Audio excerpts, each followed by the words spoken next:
don't be afraid of telling, a prospect you're speaking to, a potential client, don't be afraid of telling them like it is.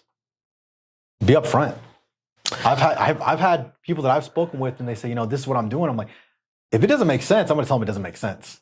Right? Why are you doing this way? Without naming any names, obviously, we had someone that came there, they actually became a client with us, but this individual was paying for 3 different lead sources. Mm-hmm. And they were so busy, they wanted, obviously they're paying for the leads. How were they going to get their business out of it? They didn't have time to schedule appointments. I'm like, okay, so how are they going to grow? They're so busy. That's great. I always say there's 2 reasons to hire a virtual assistant. Either they're not busy enough, you need to get more busy, or the other reason, you're so busy, you need to kind of alleviate some of that. That's true. So I spoke with this person and I just asked them, I said, okay, what's the reason you're paying for 3 different lead sources? And they said they were good leads. I said, well, that's what my coach said. In the industry they were working with, they had a coach. That's another thing I have about coaching. We'll get to that, right? Yeah. I guess the thing is, I asked, I said, okay, if you're paying for 3 different lead sources, but you don't have the time to talk with them or qualify them, you're just pushing money out for no reason. Mm-hmm. So I said, have you ever given any thought about working with a virtual assistant or adding on a virtual, team member that can help you qualify these leads, help you schedule these appointments, help you close more deals, right? And they said, well, I'm not sure I can do it. I don't have the money. So here's what I said. This is just in business, right? That have you ever thought about allocating some of your marketing budget towards hiring someone to help you with that? Mm-hmm. Essentially what she did is she looked at the 3 lead sources. She identified what she found was the best lead quality, right? Took out what was not and used those funds she was paying before to hire one of our team members to be able to actually help her close the lead she was getting. That way, that money is not just going down the drain. It's actually being used for something that will help her grow. Yeah. And I think that's the very smart approach, and I know that a lot of times business owners think they need somebody to cheer on them, like a cheerleaders. We don't do cheerleading here. We basically dissect your business and kind of look at the structure and see what's working, what's not working. When we recommend your virtual assistant, we already have an understanding as far as what's going on, but we're not going to recommend you a virtual assistant if you can't afford this person. If your business if your business simply cannot sustain this hire. I'm definitely not going to recommend, let's say, brand new real estate agent who doesn't know how to make cold calls. I'm not going to recommend this person to hire a virtual assistant to do that for him because, first of all, he won't be able to afford it. Second, he has no idea what to say when the appointment is scheduled. So, obviously, it makes no sense. But, I agree that people should be, consulting, maybe using consultants, not coaches. Yeah. It's interesting too, because this is the thing I think businesses, and again, some of the same, we talked about some of our competitors, some other companies that we know that either, inflate their numbers or kind of like fake it till they make it kind of a thing. Well, they offer coaching. Yeah, right. Yeah. The thing is this. One thing that I've always said is also don't be afraid to push someone away. Mm-hmm. When I've spoken with people, it's like, look, my goal is not to bring you on as a client. And again, it's disservice. If I'm not actually going to be able to offer you a viable solution to help you grow, what's the purpose? Am I looking for the short term or the long term? Throughout my career, I've always focused on the long term because I want them to come on board as a client. I want them to refer us to our friends, family, colleagues. Yeah. That's what I want. So if you come on board and you know what? We'll help you here. At Virtudesk, we have our team. We can help you understand what would be the best thing to do in certain situations based off of how we've worked with other clients. But if you have absolutely no idea, or if your brain, like you really can't, we're not going to actually take that responsibility, and I'll tell you why. Because again, you're the expert. Our client is the expert in the industry that they're working on. Supposedly. Yeah, but we're the ones to help them. Yeah. If you come on board and you don't grow right with us, in a way it's a disservice if we say we can help you when we know we can't. Let's shift gears a little bit. We recently noticed that, clients or like overall business owners want to hire a virtual assistant or a virtual team, remote employee, outsourced staff, whatever, they say, why should I go use Virtudesk or any other VA companies where I can go on Facebook and find a Filipino virtual assistant myself and just pay them less and, and not have to, pay you guys. I get this. You can always do that. Same way where you can always sell a house by yourself. Is it possible? Of course it's possible. It's going to be cheaper? Probably will be cheaper. Would it be beneficial? That's questionable. But again, I think a lot of companies or business owners don't realize that it's not about only finding the right person.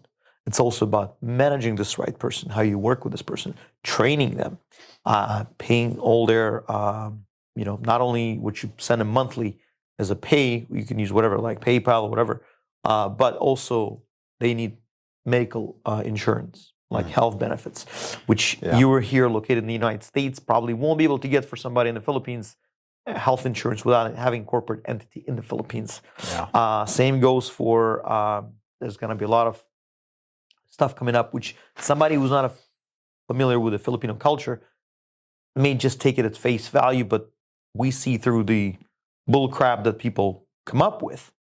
There's a lot of constant mooching going on.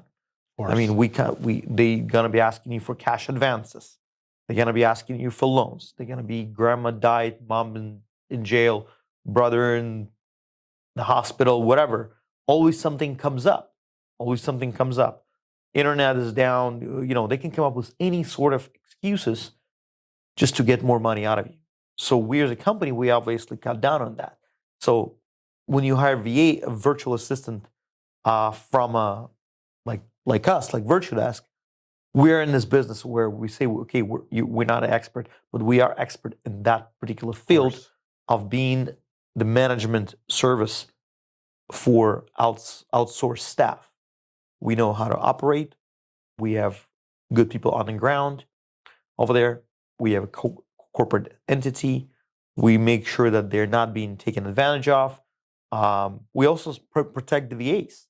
Because, again, sometimes we've seen instances where a freelancer virtual assistant gets hired by a client, VA performs the work, and the client just simply doesn't pay them. They just disappear. So this person who's got bills to pay, who's got family to feed, worked for 2 weeks, a month, and without any pay. And the client can simply block the virtual assistant and won't respond. So we as a company, we protect the VA by actually making sure the VA actually gets paid. Yeah, it's funny you say that because there's so many things floating around about there about how BPO companies are abusing team members in the Philippines and taking advantage, stealing money. Here's what I'm going to say. If there's any company out there, anyone who wants to believe that, it's great. Am I going to say it doesn't happen? Of course it happens. But I'm also put out there that it happens equally on the other side. Mm-hmm. When you're working with freelancers are a lot of times getting messed over by clients, but also clients get messed over too. And I'll give you an example. One thing we're very big on is be careful when you're bonusing. If you're working with a freelancer, we've had it where sometimes someone will say, you know what? I feel too generous. Yeah, I gave a gift. Yeah. I gave a gift of, $10,000 to US. My 10,000 American dollars to my team member in the Philippines. Well, here's the deal. Then they leave. Because they have no incentive to work further. It goes, but think about it. It doesn't matter where we're you need to understand that if we tell you don't do it this way, it's because we've worked on both sides. We've seen it where our team member in the Philippines gets messed over and we're protecting them. We've seen it where clients get messed over. Yeah. Imagine now for a minute that you're working with a freelancer in the United States. Mm-hmm. And you know what? I'm going to give you a $50,000 bonus. And now next thing you know, they quit. You don't hear from them. They're on a plane to Cancun to enjoy for 2 to 3 months. Yeah, exactly. And then they come back and job. And it's so that's why we're here to make sure in place. And that's actually the thing I was about to say. We recently had a situation where a client felt extra generous, gave $5,000 bonus to her virtual assistant. Virtual assistant just quit. She resigned, and that's it. And so the client had to get a replacement. took a while. We got her a replacement. Replacement works for her. Client feels very generous again. She decides to bonus her virtual assistant with $2,500. We tell her, okay, that's good. However, let's give the bonus to her gradually. That way she knows that she's been bonused.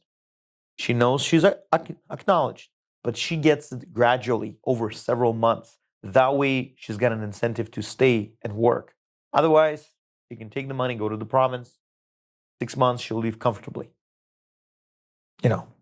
So people need to learn that. But again, that's probably where the